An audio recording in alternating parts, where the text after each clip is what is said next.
It's finally happened, and Washington, D.C. will never be the same. President Donald Trump has given what's being called the most seismic primary endorsement in modern political history, and the shockwaves are already hitting the halls of power. Senate Majority Leader John Thune is now reportedly on notice. Stick with me to the very end of this video because we're going to break down everything that just happened, the numbers, the implications, and most importantly, what this moment reveals about the final, total, and irreversible triumph of the MAGA movement over the Republican establishment. You are not going to want to miss this.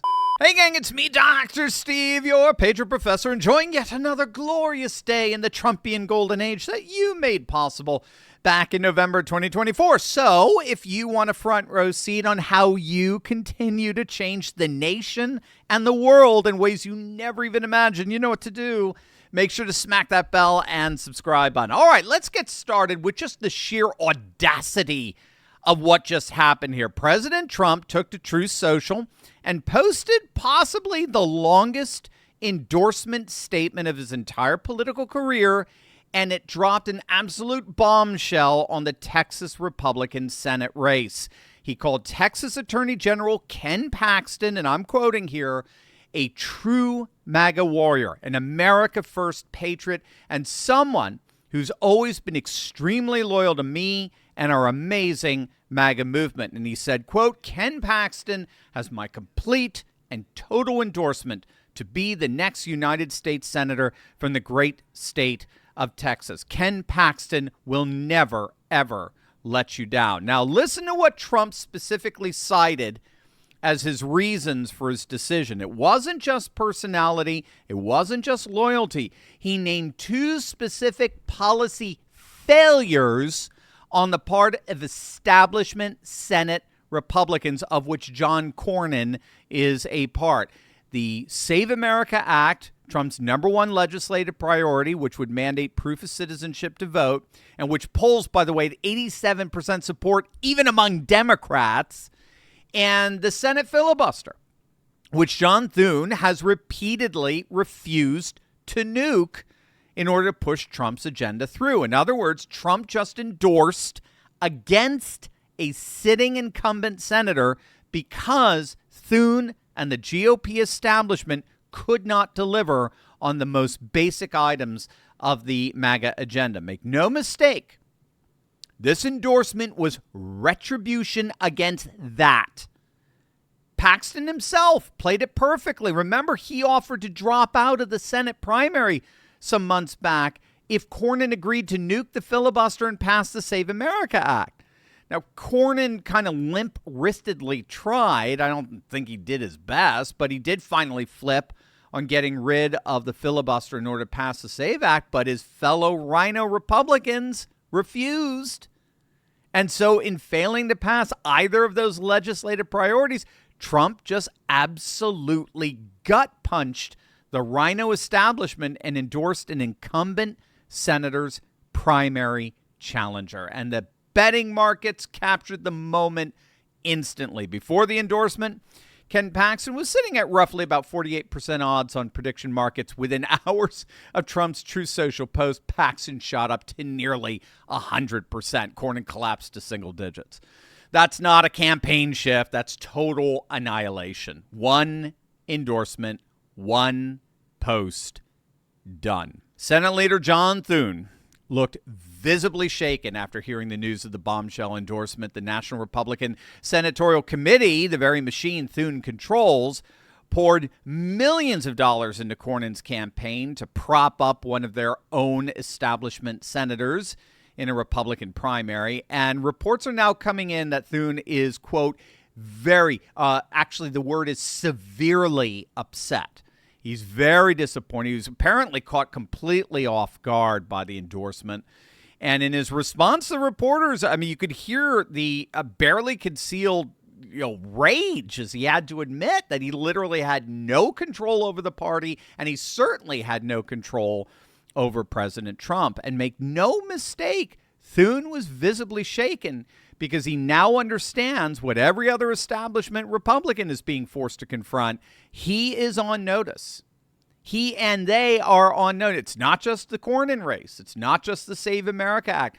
Thune himself is up for re-election in 2028 in South Dakota, and Trump just told him in the clearest possible terms, you're next. I'm coming for you next. So you better get the Senate in line with the MAGA agenda or you're going down. Thune keeps saying, I don't have the votes. I don't have the votes. And Trump's response is, find different votes. Change the rules. You always find a way. Stop being such a wussy pushover for the establishment. Now, meanwhile, for his part, the incumbent, John Cornyn, has basically conceded defeat. He's suspended his campaign. He knows it's over.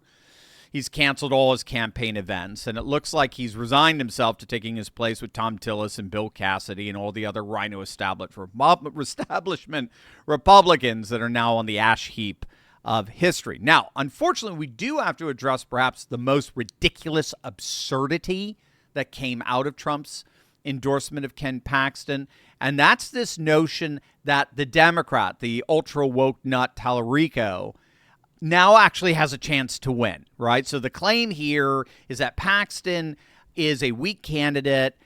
Even John Cornyn said that now the Texas Senate race that was safe with him is now up for grabs. Betting markets were giving Tallarico the edge.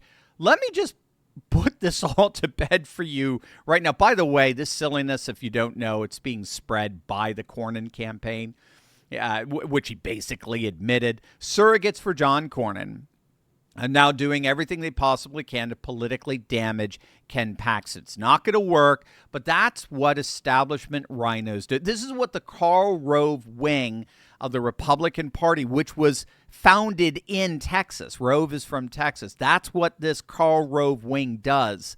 It either wins or it attempts to destroy the populist movement that beat them, like they've tried to do against Trump for the last 10 years, right? But this is very simple. This is very straightforward, and I just want you to put this to bed. Since 2012, 91% of Senate races have been won by whichever party carried that state in the most recent presidential election. And the 2024 cycle completed that process entirely. Every single state Trump won by double digits now has 2 Republican senators. I'll say that again. Every single state that Trump won by double digits in 2024 now has 2 Republican senators, leaving 0 Democrat holdouts in deep red territory. Trump carried Texas by 14 points in 2024, and Texas Republicans have won every single statewide race for 30 consecutive years. The historical odds against Tallarico winning are utterly overwhelming. The most optimistic Democrat scenario is a beta-style sort of near miss, keeping it within single digits, but a win would require a level of ticket splitting that has essentially vanished from American politics in a state that hasn't elected a Democrat statewide in over 30 years, since 1994. So don't even take that nonsense seriously. Tallarico's going down in flames. But what I do want you to take seriously is what Trump actually just did with the Paxton endorsement. He just changed the Republican Party permanently. Wait until you see this. But first, who loves sushi? I know I do. I am a huge, my wife's from Japan. My whole family loves sushi, as do a growing number of Americans. In fact, over the last 2 decades, raw fish consumption has exploded. Sushi bars are everywhere. Grocery stores and gas stations sell it, and millions of people now eat raw fish weekly. But there is a hidden risk most people never think about: parasites. Salmon's one of the worst. It's one of the most popular fish worldwide, but it naturally contains more than 70 parasites. Now, most are tiny and nearly impossible to see, and they're making their way into the human body. Once inside, parasites can hide for years while frequently laying eggs before any symptoms appear. This is why many physicians are raising awareness about parasite exposure. Dr. Peter McCullough recommends doing a parasite cleanse at least once a year as a preventative measure. The wellness company offers a hard-to-access RX parasite cleanse, USA compounded ivermectin and mebendazole. Ivermectin paralyzes the parasite's nervous system, while mebendazole starves them. Each capsule contains 25 milligrams of ivermectin and 250 milligrams of mebendazole, lab tested for quality. And you can now get a more budget-friendly 45 capsule option that costs $250 less, giving you two 21-day parasite cleanse cycles. Same formula as the original, just a smaller quantity. Head on over to twc.health/Turley and use code Turley to save $52 off plus free shipping, USA residents only. To understand what's happening right now, you have to go back to February of 2021. Just a month after leaving the White House, just weeks after being acquitted in his second sham impeachment trial, with his enemies in the media and the establishment celebrating what they were sure was the end of Donald Trump, he walked out onto a stage at CPAC in Orlando. And the two things the crowd wanted to know was, is Trump going to run again? And if so, is he going to start a third party? Because after J6, after the establishment turned on him, after Mitch McConnell gave his notorious Senate floor speech blaming Trump for the Capitol riot, a lot of people assumed Trump would take his tens of millions of supporters and go build something new. But Trump said no. He looked out on that crowd and he said, "We have the Republican Party. We don't need to build another party. We're not going to. We have this. This party is ours. It is ultimately going to unite around the MAGA movement and be stronger than ever before. We're not going to divide our vote so that we never win again. No.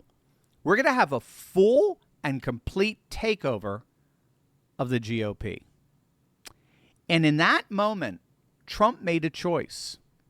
Not to flee, not to found, but to conquer. Because what people still don't fully understand is that Donald Trump was always, in every meaningful sense, he was always a third-party candidate who won a major party nomination. I mean, think about what he actually was in 2016, right? He had no party infrastructure. He had no donor network. He had no establishment support. The GOP Beltway machine spent hundreds of millions of dollars trying to stop him, from the Never Trump movement to the Access Hollywood tape to the GOP establishment, literally changing convention rules to try to deny him the nomination.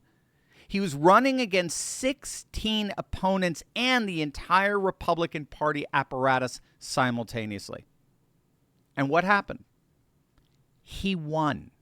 He won overwhelmingly because he didn't represent the Republican Party as the establishment presented it. He instead represented the people who felt they had been abandoned by the Republican Party. And then in 2020, when he lost, the establishment Republicans, people like John Cornyn, who said on camera in 2023 that Trump was essentially irrelevant, couldn't win in November, they thought that era was over. They thought MAGA was a blip. They thought the old GOP would reassert itself. The Liz Cheneys, the Mitt Romneys, the Bill Cassidys, the John Cornyns, they all thought we just got to wait them out. They were catastrophically wrong. 2024 wasn't just an election victory. In many ways, it was the return of the king. It was the final proof that the MAGA movement's not a faction within the Republican Party. It is the Republican Party. Donald Trump won 312 electoral votes. He won the popular vote, the first Republican to do so since 2004. He won with 6.4 million votes in Texas alone, the most ever cast for any candidate in the state's history. And as he came back into office, he came back not as a guest in the Republican establishment's house. No, he came back as the owner. He came back to complete what he started. The total, permanent transformation of the GOP from an establishment-run donor-class vehicle into a working-class, America-first, populist national movement. And that transformation is now playing out in real time, in primary after primary, in state after state. Bill Cassidy got 25% of the vote in Louisiana, in what analysts called arguably the worst primary showing by a sitting senator since the end of World War II. Tom Massey got obliterated in Kentucky. Marjorie Taylor Greene literally quit. She rage quit and ran away. And now John Cornyn, one of the most powerful incumbent senators in the country, is watching his career disintegrate because he chose the establishment over Trump's agenda one too many times. This is not a purge. This is not retribution for its own sake. This is the logical, inevitable conclusion of a project that Trump announced at CPAC in February of 2021, the total takeover of the Republican Party. And it's now essentially complete. Welcome to Trump's GOP. Gang, the news is moving fast and the stakes are high. You need to be in the loop, not catching up. Scan the QR code right now and join my Patriot Alert newsletter. That's where I send what matters most, when it matters most, straight to your inbox. It's free and absolutely necessary to get the news relevant to you as quickly as possible. It's just one scan away.